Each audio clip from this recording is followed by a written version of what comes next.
imposed Sharia in their contiguous territory. They had moved away.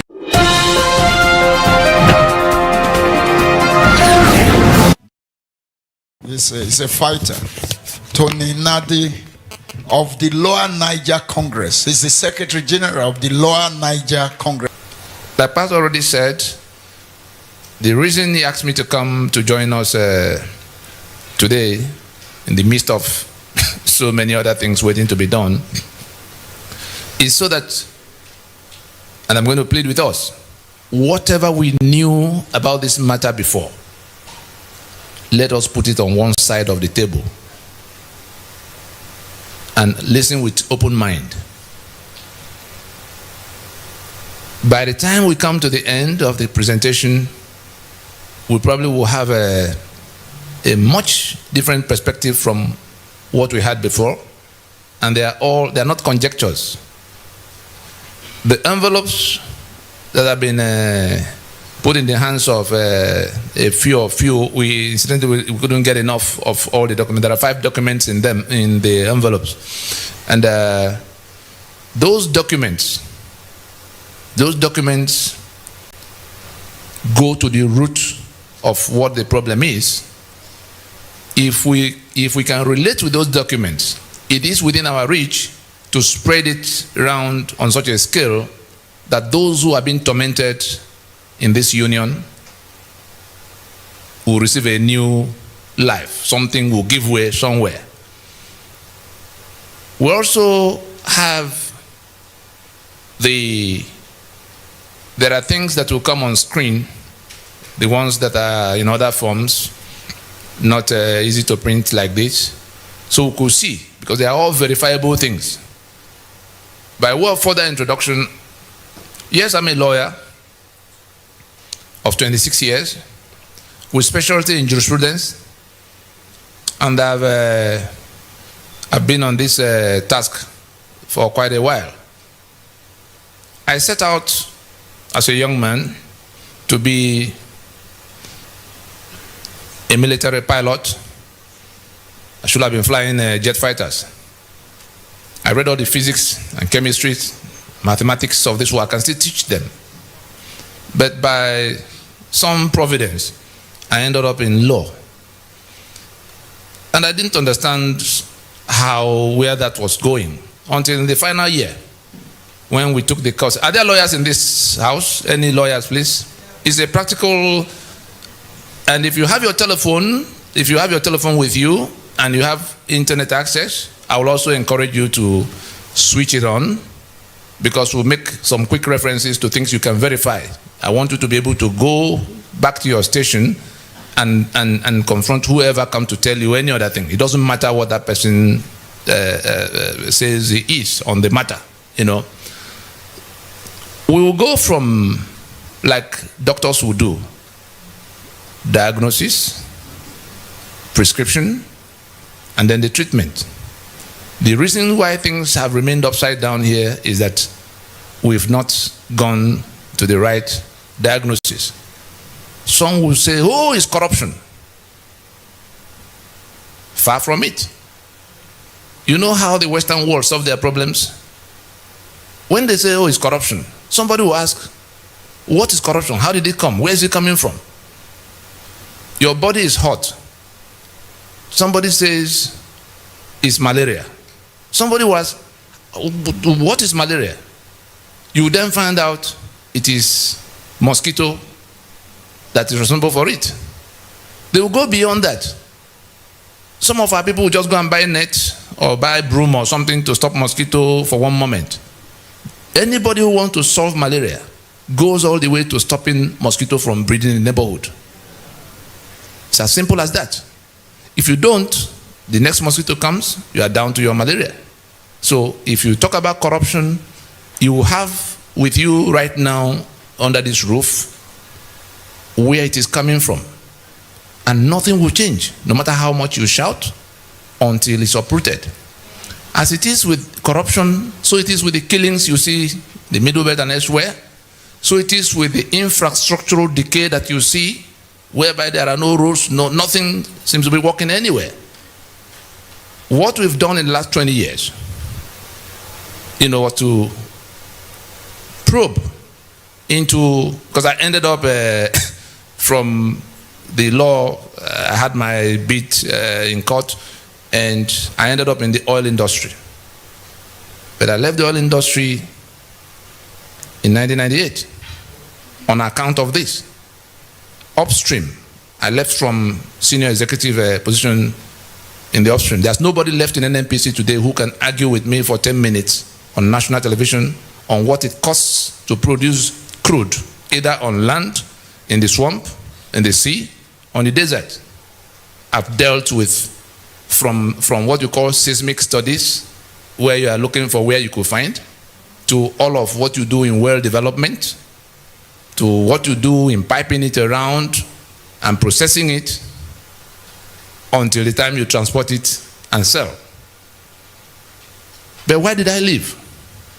Because I came face to face with the document by which Shell and Mobil, Egypt, Earth were operating. And I said to myself, what could this mean? Does it mean we're not the owners of this land? That these foreigners will dictate the terms by which they operate? I'm sure you've seen their signposts, those of you who came from Port Harcourt area. NNPC Shell joint venture, Shell operator. Earth. Anyone you see, the operator is foreign. You have a business, a joint venture. You are not to know what it costs to produce whatever it is that joint venture has to do. It is that foreigner who will write down whatever he writes down, and whatever he declares as profit is what you now share. So I began to ask myself, how did we get to that? And it's not a 2-year contract, it was a 50-year lease. Signed off between 1967 and 1969 by people who could not even read properly what was written, under circumstances in which they just signed first and it was explained to them later. How did we even arrive at that point in 1967? We began to probe. It came to where I had to leave everything else to say let's even, because we found out there was nothing to be found in our archives. We asked some of our elders, people with gray hair, people who went to negotiate the independence for Nigeria. I happen to have spent plenty of time with the last of them who were alive in course of the last 20 years at least. Enohoro, for instance, spent the last 7 years of his life trying to undo what they did in going to sign us up into this union. We shouldn't have been. But first things first, the research from the known to the unknown led us to where we had to go to. You know the way WikiLeaks gets its information? We had to get the information we were looking for by all means. We broke into the British archives using all available technologies. And by the time we saw what was in black and white, some of them with instructions that they should not be typed, because any day the wrong eyes see them, the whole edifice will come crashing down. Those documents are inside this room now. And we traced things from that way back to what became 1914. And from that 1914, before 1914, when we landed in 1900, when I'm sure some of you might have heard about the Royal Niger Company, that the British had to pay £865,000 to take over the trading areas in what they consolidated in readiness for the annexation of Southern Protectorate with the Northern Protectorate. That question of paying £865,000 at that time somebody bought something from somewhere, and that person is still the owner of that piece of estate. Now your country, okay, take me to the map, no, not that. The ones in black and white, the one of 1912. The ones in black and white. Scroll down, you'll see. But let's go on until they get there. The Nigeria you have, yes, hold it there. The Nigeria you have is a joint venture. You saw Prince Charles the other day, and he came. You saw the sitting arrangements. We've not moved from where we were as at that time they created the union. It was a business venture.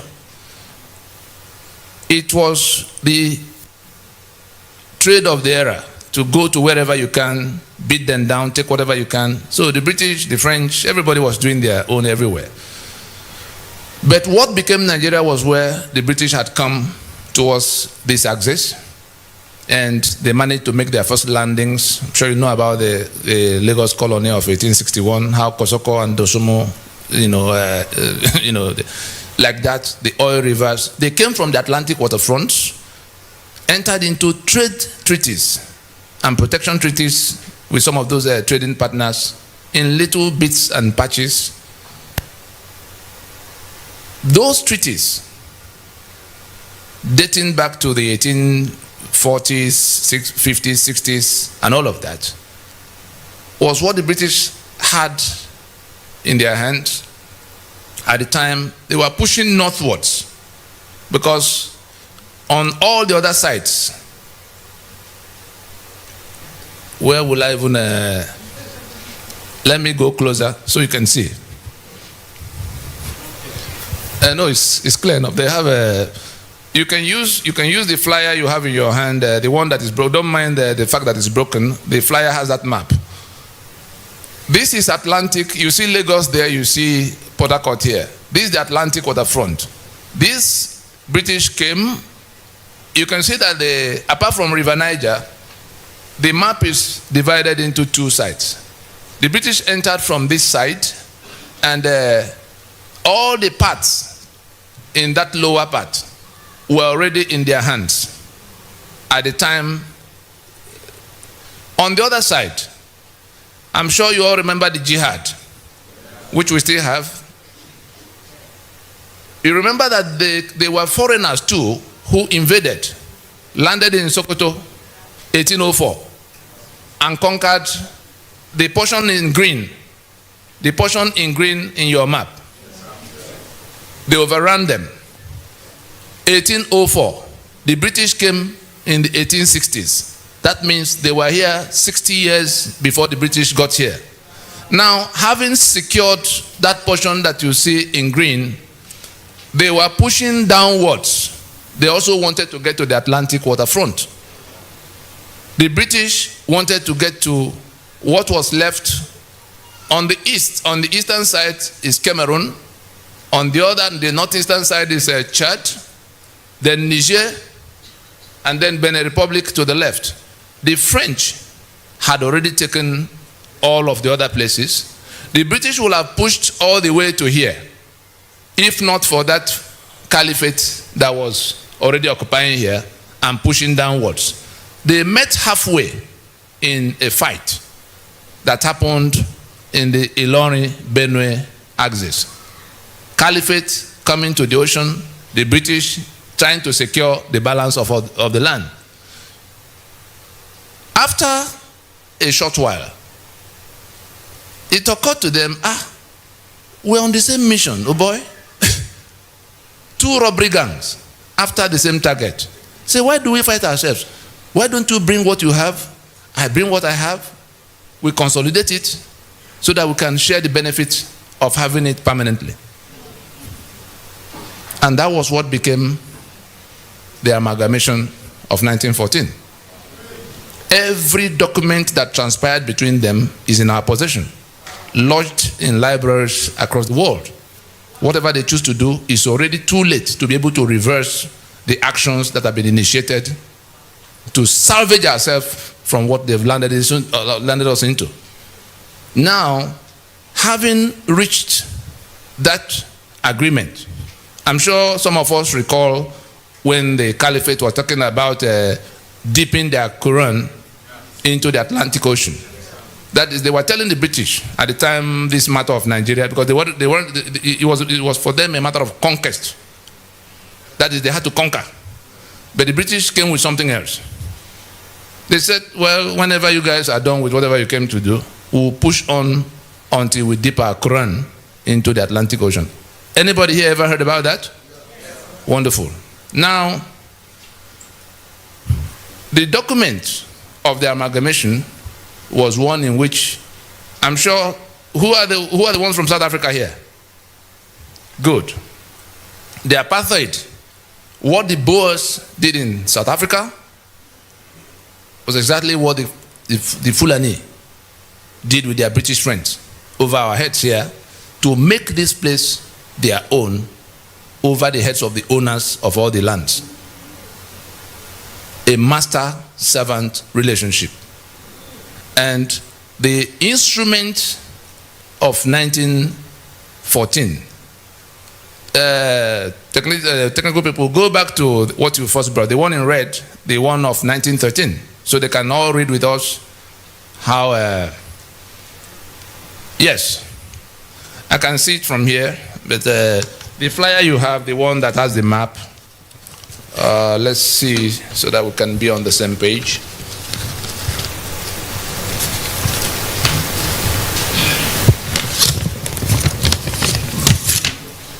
Yes, if you have the flyer, read from the flyer, otherwise you can read from the screen. This is an excerpt from a telegram from the Secretary for the Colonies explaining what they were about to do, because they didn't tell anybody in southern Nigeria that they were going to lump us together with the people of the north. The discussion was strictly between them and that caliphate. It was a German newspaper that leaked it for the first time on the 26th of December in 1913. It took almost 15 years of day and night exchanges, meetings, travels to piece together all those parcels of land that came under those treaties. They didn't tell them where it was all going. Everybody thought they were still, the Shekiri thought they were still in their treaty. The Lagos Colony thought they were still in their treaty. Everybody, the British was tiptoeing over their head, you know, merging them. It was in 1906 that they merged the entire southern territories to become the protectorate of southern Nigeria.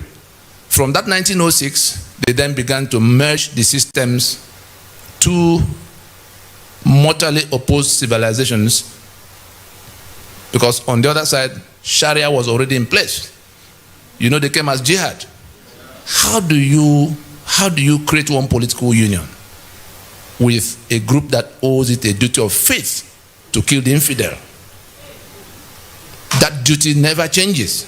No matter how you settle all the other things, the duty will never go away. You are the infidel, you have to be killed. They have a right in that their faith to lie to you. They call it taqiyya.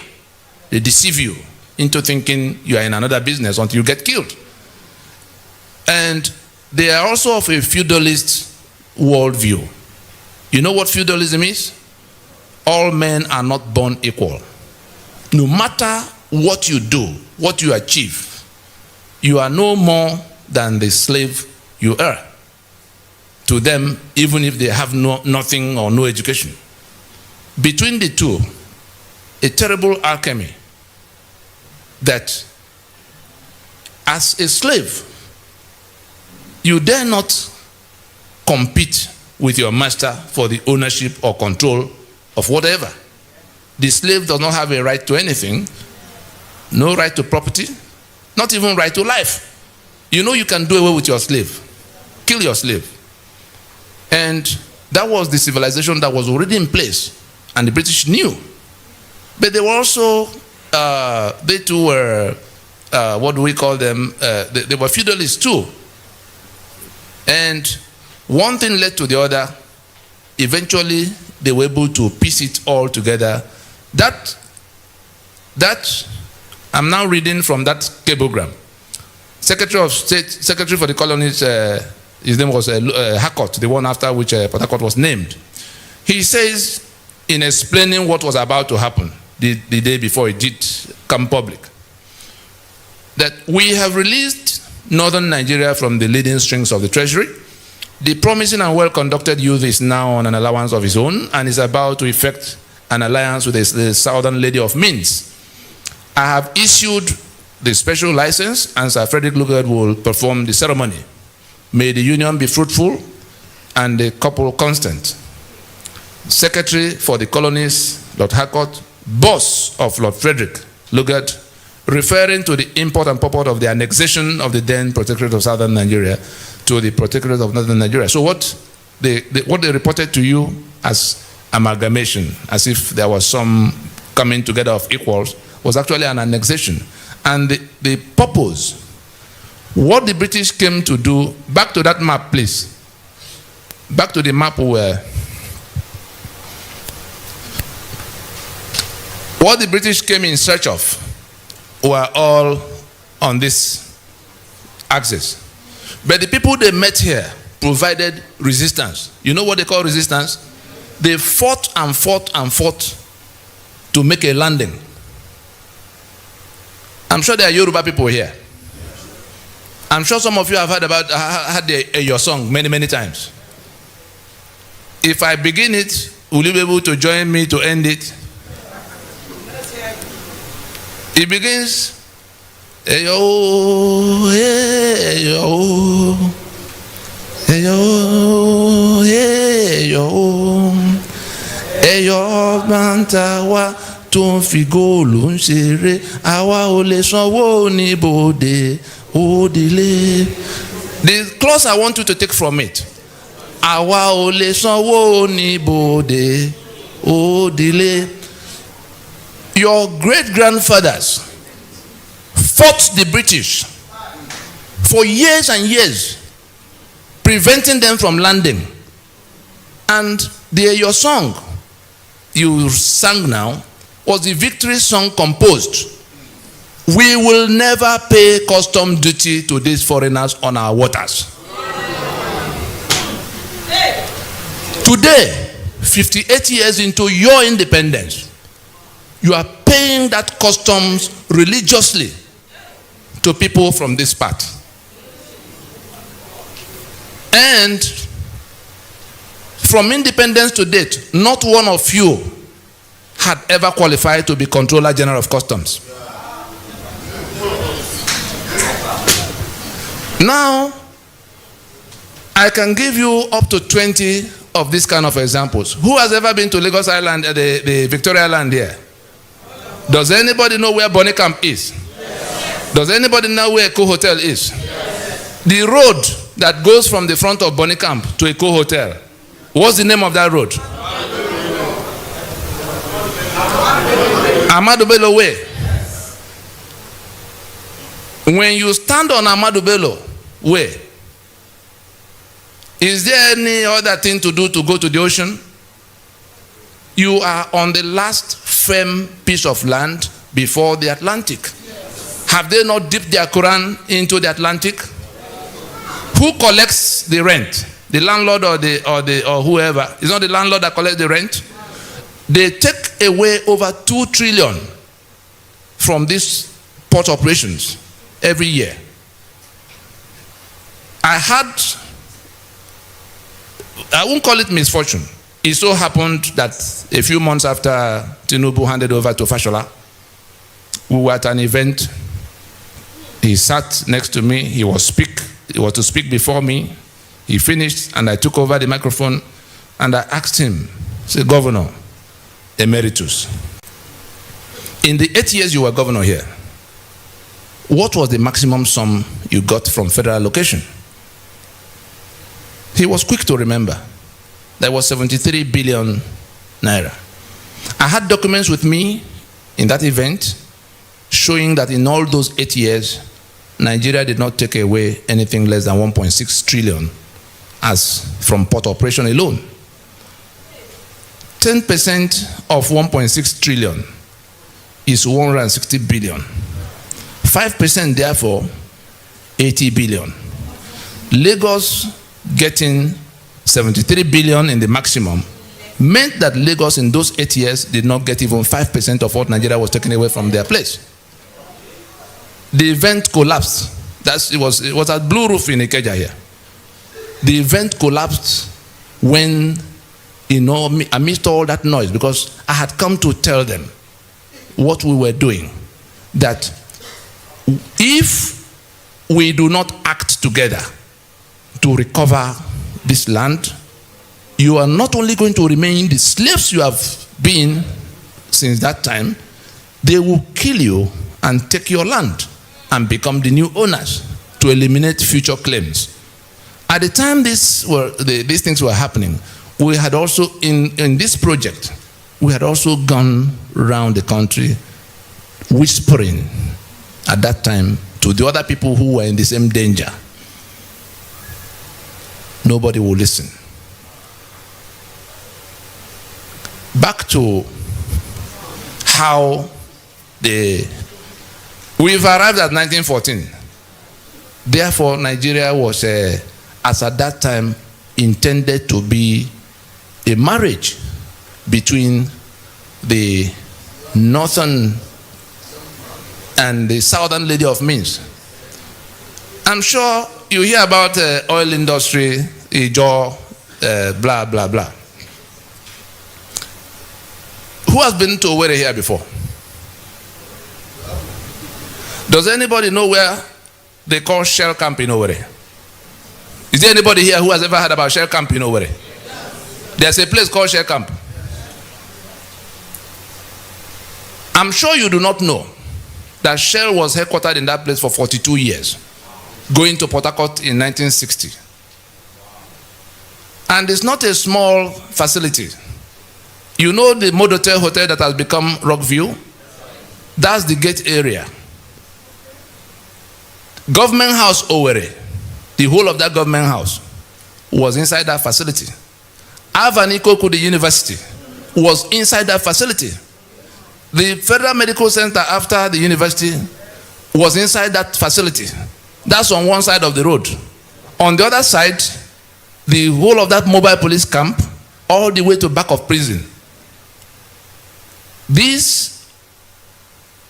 All these listed were fenced together as the headquarters of Shell for those 42 years. They went to Port Harcourt in 1960, and M.I. Okpara, as Premier of Eastern Region, bought that property. Then Owerri was a provincial capital. Why did they go to Port Harcourt? Because the pretense that they were dealing with some Niger Delta, some people that could not be properly described. They just wanted to create a woolly condition around that discussion because the Igbo fought them. Ovarewe, the Oba in Benin, you know how it ended. The King Jaja of Opobo, the one they had to send on exile, who migrated by himself from Amibo, next to Nkwere. That's where he came from. Now, what was going on? I'm sure you know Rumo Mashi and Rumo this and that and that. That was when, and why did they do that? They had sold your oil for 50 years before they declared Oloibiri. All the story you hear about Oloibiri, false. This oil was used in the First World War, in the Second World War. Undeclared. It was property of Nigeria was their colony, was their property. So you couldn't go quarreling with them for whatever they did. But in pretending that it was not so, clearing out the history books, I've had the misfortune of meeting with governors from the place and senators who did not know that this was the case. They believed Oloibiri with all their heart until I confronted them with the documents in our possession. And they went cold, ashamed because they were gray-haired men who were supposed to be telling their grandchildren. They did not know. And this pretense, you remember Willings Commission, 1957-58? Willings Commission did not deal with only the Niger Delta. It was minorities.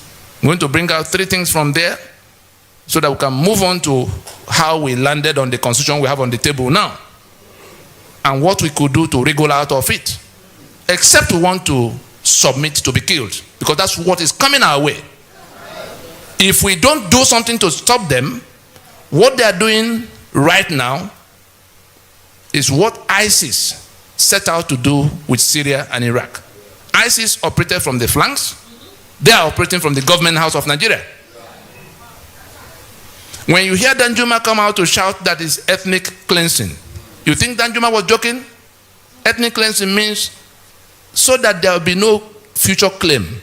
They wipe you out, resettle their own people there. If you come in 2 years or 3 years, you won't believe anybody else was there before. Go and find out what has happened in Southern Kaduna.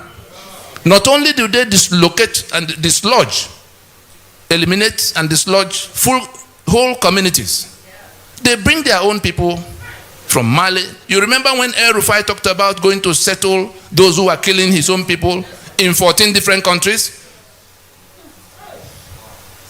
So, as you find these tiles on the ground here, these tiles you see, that's how they have mapped out Nigeria to the Atlantic waterfront. And they're taking it in. They are done with the green part, you see. They are in this purple belt, the one you call the middle belt. And the mission is to do away with them. Some of them have been renamed Emirates already. Is that not the case? Now, so that we can keep the trajectory, the next thing you find on that, when independence, was coming, and the independence didn't fall from the sky. The independence was where people from that southern part began to resist them, to say, look, you can't continue to govern us here. All of those who fought them, can you remember anybody from the north who was part of the fight? Enohoro, Mokugokoye, Awolowo, Osita Aguna, name them. They were all from the south. And these guys now, the British now decided to, independence, yes, you will get. But your situation will be worse than it was when we were here. And what they packaged as independence in 1960 was a bogus thing. Go back to the first map.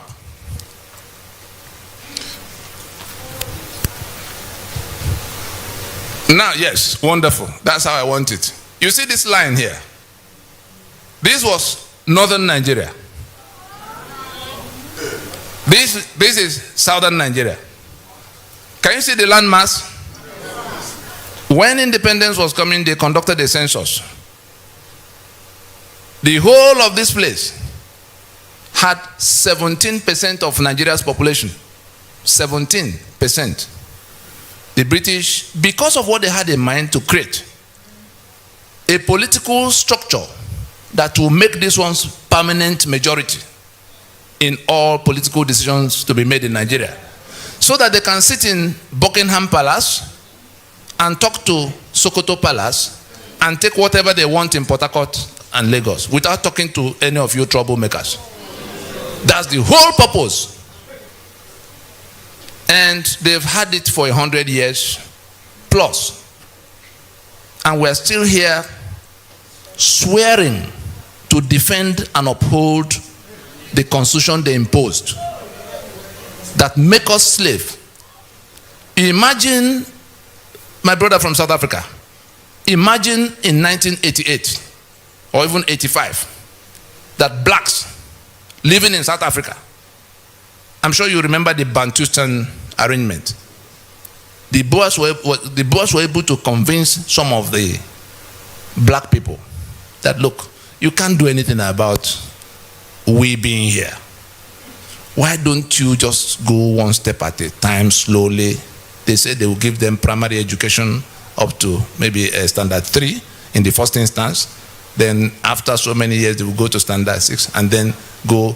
It may take about 50 years before they come to where they will be qualified to go to any higher institution. And people bought into it. And they began to treat them. The discrimination was already there. They now began to give those people who agreed with them some little benefits. And they became those people who were working with them to go slowly, became the biggest impediment on the way of the anti-apartheid fighters. I attended Henry Oka's trial. I addressed the judge in Johannesburg for 2 hours, 35 minutes. I had 53 cameras beaming live, TV cameras, CNN, Al Jazeera, all of them. And I told them the story of South Africa because the trial they had come to conduct was an attempt to replicate for Nigeria what was done in South Africa, to make master-servant permanent. By the time we finished from court, the whole of South Africa was upside down. Young people who never heard about the story of their country in that manner trooped out to the streets on the side of what, because I challenged them with their own history. Was it by beheading Mandela and Oliver Tambo and Governor Mbeki that you solved apartheid? Why will you recommend that now that we find ourselves in the same situation? The only difference is that in South Africa it was the Boers. Here it's the Fulani. But the principle is the same.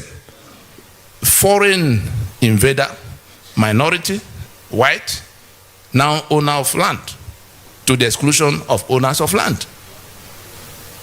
Willings Commission, if I go back to the map, settled a number of things. Back to the oil business. The reason Willings Commission asked that development be accelerated for them was because of that, having sold this oil for this length of time, having degraded the environment that much. Those people, when independence comes, will find out and they will begin to make trouble. The British were hoping that they will be able to whisper to them to say, don't you see, you have this, you have that, when others don't have.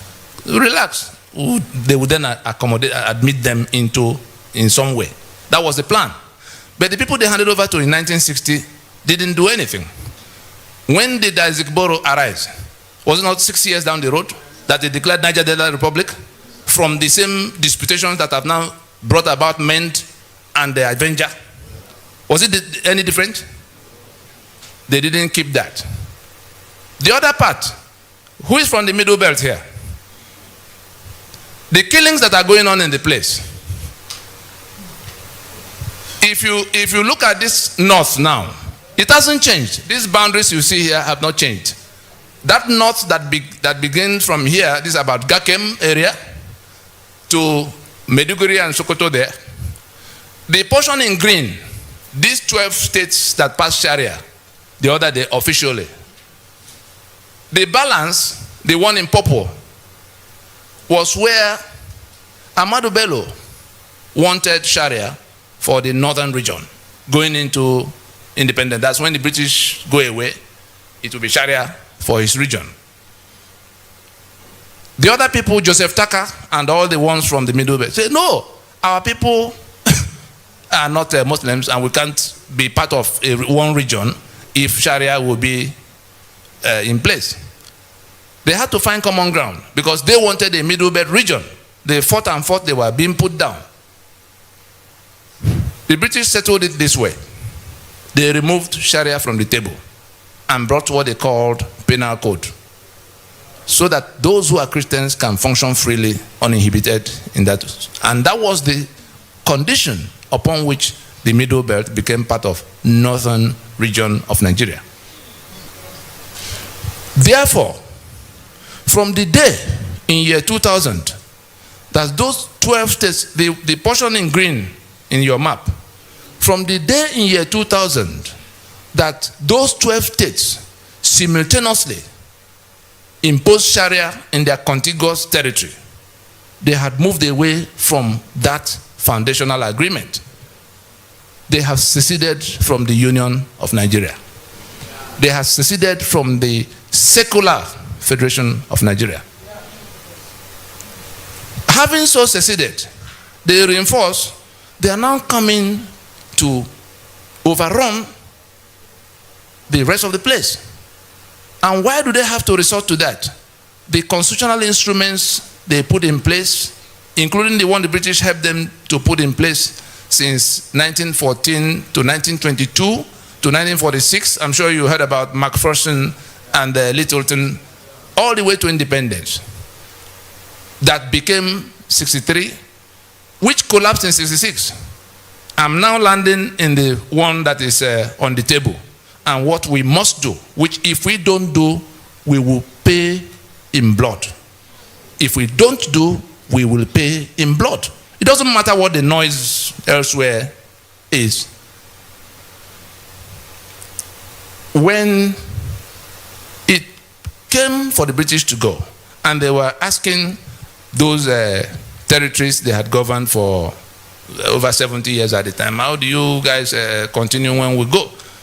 They had governed them as 3 different countries. Nobody knew what they were doing in the north. Nobody knew what they were doing in the east or the west. Gradually, the meetings that began to bring them together started happening towards the 50s. By the time we came to 53, Enohoro moved the motion for independence because they thought they had come to where they could become independent. The northern delegates opposed it and defeated it. What was their reason? They said, oh, we cannot go from British colonialism, that we're backward. We're not yet in a position to compete with you. So if we go to independence now, the British will step away, you step into their shoes, then we remain where we are. You can go your own. The British the British didn't tell anybody why they wanted the union to be. Remember that before then, Ahmadu Bello had cause to lament that this was the mistake of 1914, that Nigeria was a mistake of 1914. And not long after, Awolowo also had reason to say that this geographical expression, no, the ones who were building Nigeria did not believe in it up till that point. At what point did it now become something that has become non-negotiable, sacrosanct, indivisible? Because they've managed to impose, constitutional models away from what was agreed. Because by the time they were getting ready, they had to make themselves constitutions, as like you have Germany and France and Portugal going into European Union. All the negotiations of what they would do for themselves and what they will allow the European Union authorities to do for them. The federal government is supposed to be a union office for independent units. And that was how they came. Yes, that's how they came to where they became one country, to have accepted that level of autonomy. And it was Ahmadu Bello that made that demand. In all, by 1966, the 5 constitutions that defined the federation, the coup came, those constitutions were toppled. All those who are talking about restructuring and how it will happen, those constitutions that were toppled defined the Federation of Nigeria. From the moment they were toppled, the Federation of Nigeria ceased to be. The country was still in place.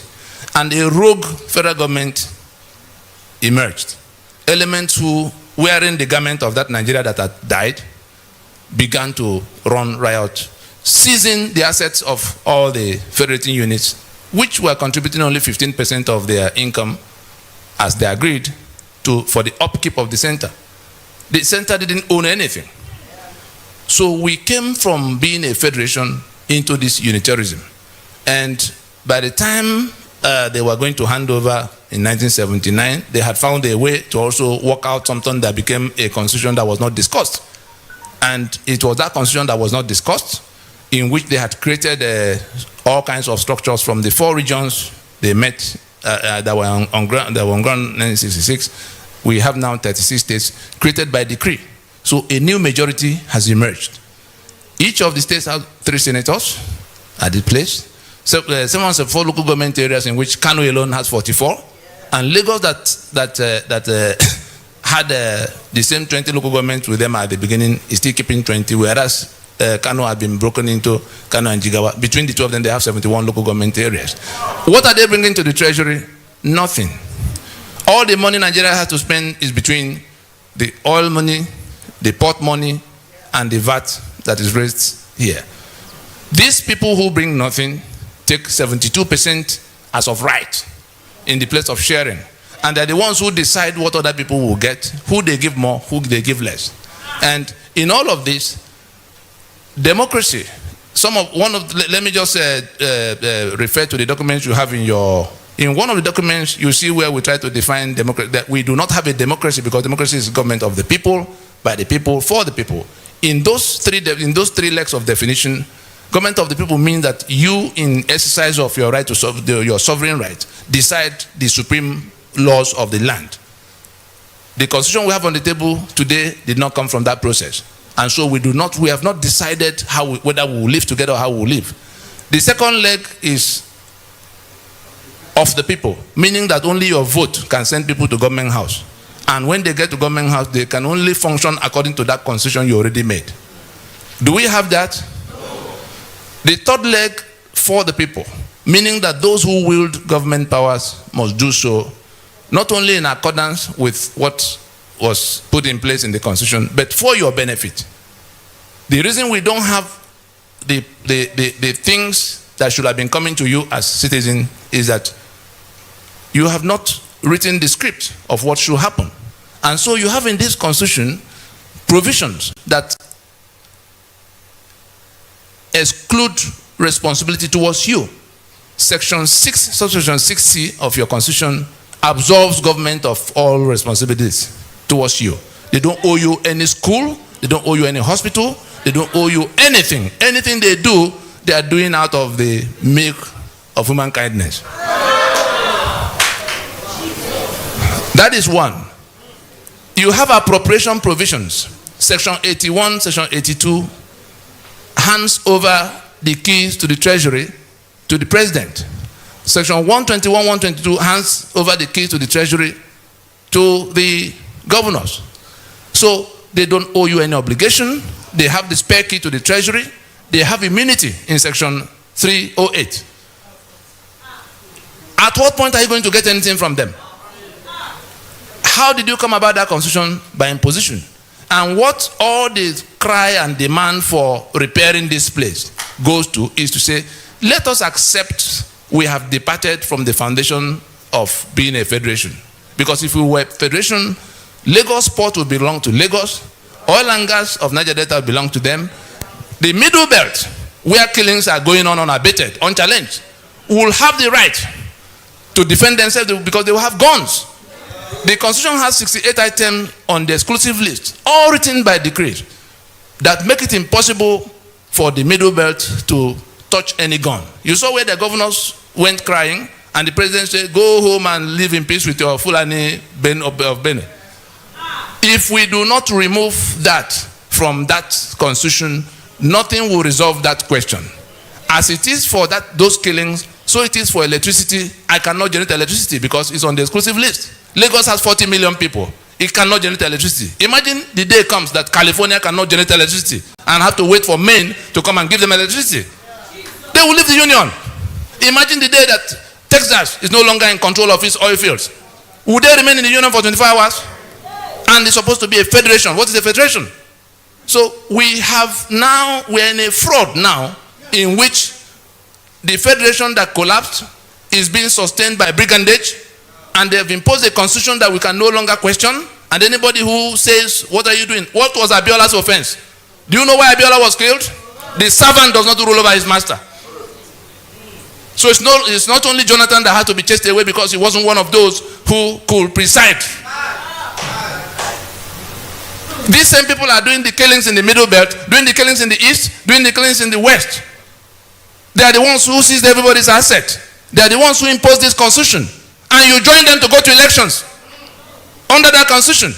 By what constitution would they govern? Anybody who wins in this election, by what constitution is he going to govern? You are reinforcing your enslavement. And if they kill you in the process, it's your ignorance that killed you. We've been going all over the place trying to tell people that this is what is the case. They are not listening. We went to the men of God in the land, without exception, quietly. Sir, here's the problem. If Desmond Tutu did not join Mandela in South Africa, would you not still be in apartheid now? Where are all men of God? If not for people like this, who say, look, enough of this thing being said in quiet places. There's nothing I've said here that I've not said on national television. There's nothing I've said here that I've not said to the faces of those who have been governing Nigeria with this illicit decree. They are committing treason against the rest of us. They are committing treason against the rest of us because they put our signature on the document that sees our assets, that sees our lives. And we say, we have tolerated this document for 20 years, since 1999. We will not tolerate it any further. All of you, by the time they finish the election, less than 1,500 people will be sworn in as the ones who have won in the election. 180 million people are in danger. And they have managed to get you to come be on one side or the other. Put your mind the day after the election. The people who win will have to swear to defend and uphold your enslavement. The summary of what we are telling our people now is that processes had been undertaken. The majority, the whole of the South and the Middle Belt, have been told and shown what the problem is. That constitution must go down. Those who are going to contest under it are doing so for their intestines, not on your behalf, whatever they say. If you do not wake up and go to what will work for you, you are not only going to remain in your situation, they will come to where they turn up at your doorstep with their AK-47 on their mission to conquer. Let us leave it there.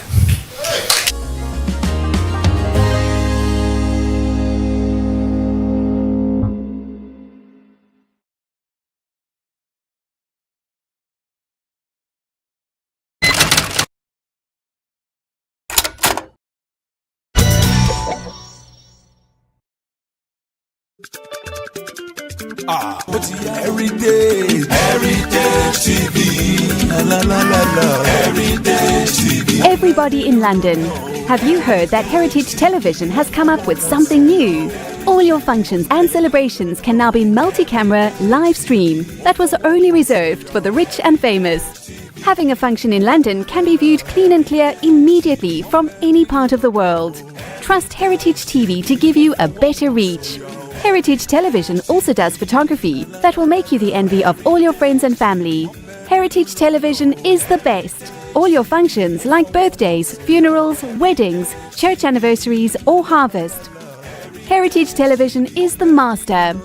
We are in the heart of London with an ultra-modern equipped studio. You can call us on 020-800-46100 or email us info@heritagetv.co.uk or mobile 0734 1234 560. Heritage Television will do you proud.